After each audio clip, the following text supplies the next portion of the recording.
All right.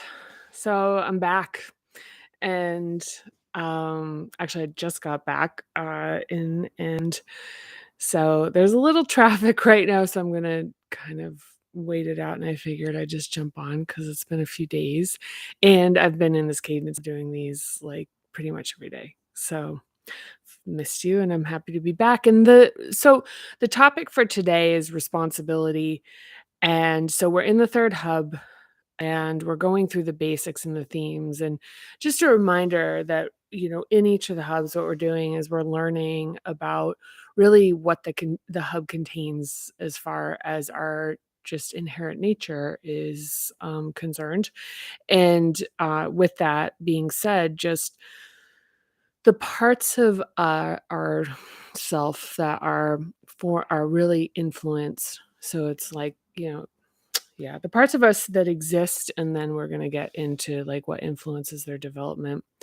But, this section here is probably one of the shorter ones you'll see here. The next that I'll be reading is status and hierarchy, and this is the status and hierarchy, and then it's conflict and negotiation, and these are 2 of the bigger topics, as if there's, like, a small one in this chapter.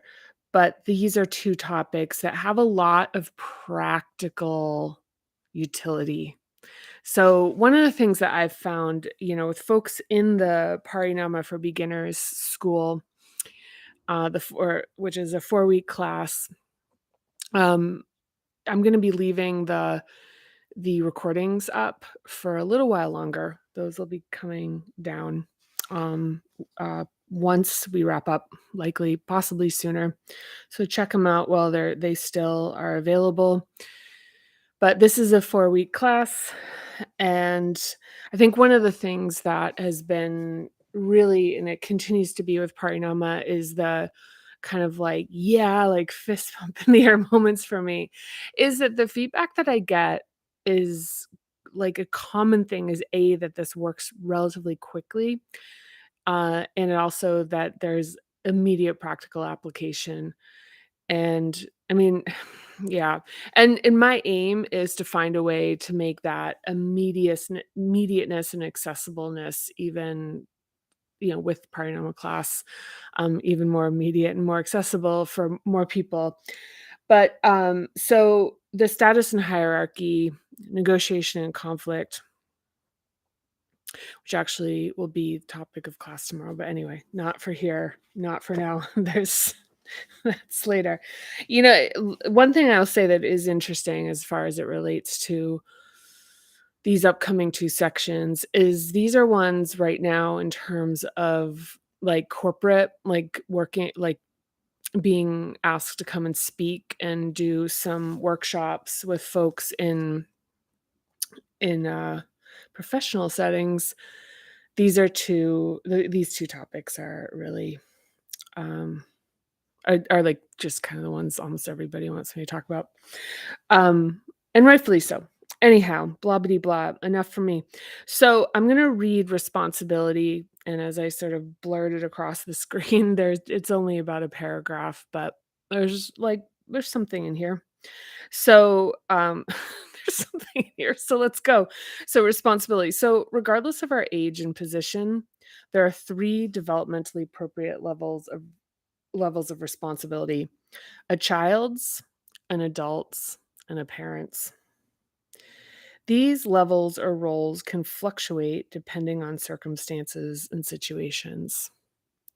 A child makes a mess and others clean it up. An adult cleans up its own mess, and a parent cleans up the mess of others. It's good to be able to play all 3 roles, that is, to be taken care of, to take care of yourself, and to take care of others. It's also good to cultivate awareness of which role we're playing in each situation. Owning and taking responsibility for our mistakes, shielding your team by taking the blame, and proactive communication are behaviors of leaders and individuals who have both confidence and self-esteem. Yeah, so I wrote this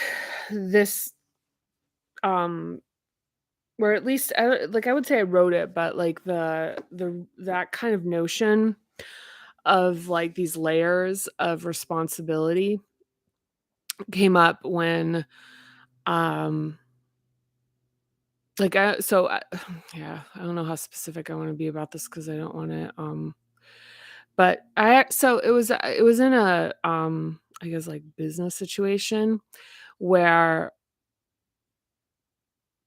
someone that I was in a like fight like it was, it was like in a business situation was not handling their responsibilities. And so I wound up having to handle them. I remember thinking, like, this is an adult and I'm a parent right now. I'm cleaning up their messes that they're responsible for taking care of. And so that just got me thinking about how, an adult would clean up their own messes, but a parent is the one who's to come in and take care of it. And also but also the more I remember thinking about this where it's like we all three of those we occupy in our lives, like at any given point. Um Not at any given point, like throughout a given time period. It's not that like to be an adult means that nobody's ever cleaning up your messes or taking responsibility you know, for mistakes that we make. I mean, this is kind of, this could be a longer discussion, but I think one of the things about framing it that way is it's just a framework. And of course, rationalization can take us right out into like making sense of why somebody else should clean up our mess or whatever. So, I mean, you can wiggle out of anything really, but if for me, I think, and also probably what's telling is that when I came up with that, I was the person that was having to rise to the occasion. So I think that, yeah, because I'm thinking about like what the utility of that would be as far as self-awareness in terms of a role of being somebody who is, being like an adult child and requiring others to clean up after us. And yeah, I guess maybe like, I guess one of the things about that is that it's probably easier to be seen from the hierarchically from the position of being frustrated about having to take care of somebody else's um yeah, do somebody else's like clean up somebody else's is like mess or take care of somebody else's responsibilities. So yeah, I mean, I'm really interested in this is one where I'd really want to hear what people have to say about like thoughts about whether it's possible to be the person, or whether it's probable to be a person who has somebody else, cleaning up for them and taking responsibility for that. Because it is, I think one of the things that's really important as far as Parinama is concerned is that we're replacing shame with acceptance and accountability. So we're not just living, like the notion of just, it's like there's no shame. Um, it's uh,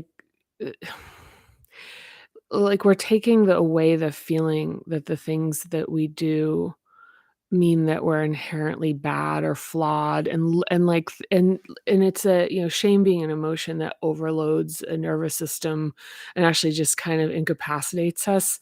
And I don't know many people that are in states of shame, like chronic states of shame that are being super proactive about remedying the situations because it's really debilitating. I mean, maybe some people are, but I think shame kind of freezes us and locks us to like addressing some of the things, like and just taking responsibility for little things we do or maybe like whatever. But anyhow, I've been doing a lot of traveling today, so I this is, this is the end of the day, and I'm about to go do a little bit more stuff before I wrap up for the day, but anyway, probably not the most succinct or coherent one, but and there's probably a point, like, with responsibility where there's more that could be said on this. I think it was just all that I really had at the time when I was writing it in terms of a perspective on it.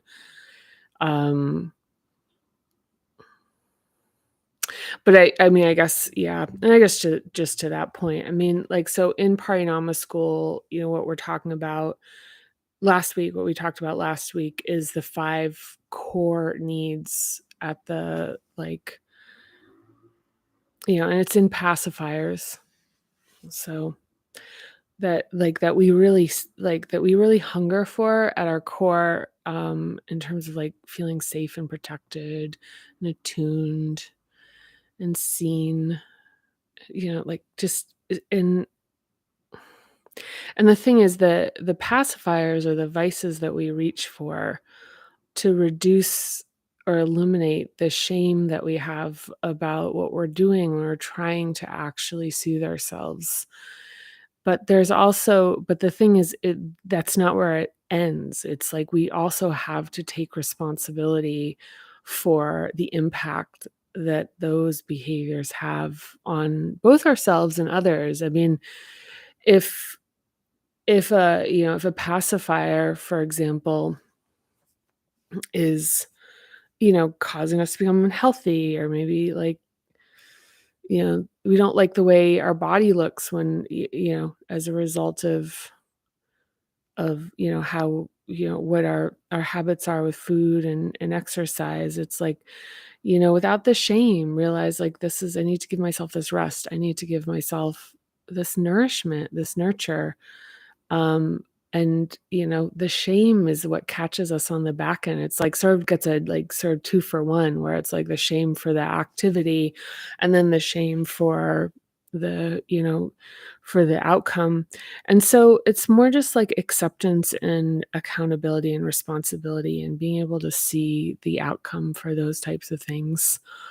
It's interesting, because, when I was driving today, I was, like, tempted. I, like, reached down for my phone and immediately thought about that being a really simple but, pretty, like, potent example of responsibility for vices. Because I was reaching for it because it's, like, the same surfacing of the feeling of, like, wanting to connect. Was just sort of arising, after I've been traveling by myself for a while, and I'm like, "Oh," like, and just before I reached, I was like, "Oh my god, that's like," and the accountability for that is potentially harming somebody, So it's not that there's no it's not, I don't have shame around it.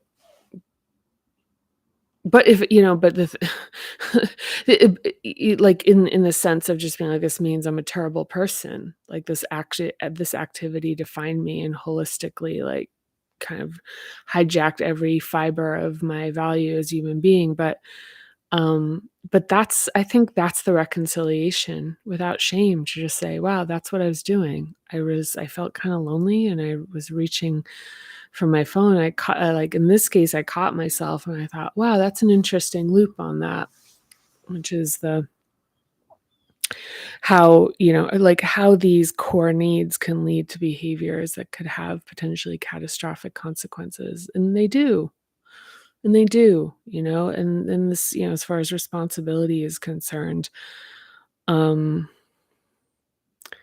yeah, and they do, and I think that if there's, I guess is like went a little deeper than expected, but the thing is that, the notion of redemption, and that not necessarily that you need to be the person that's redeeming, or like who it's going to be, like you're going to get redemption from everybody, but that on some level that, that the truth is that,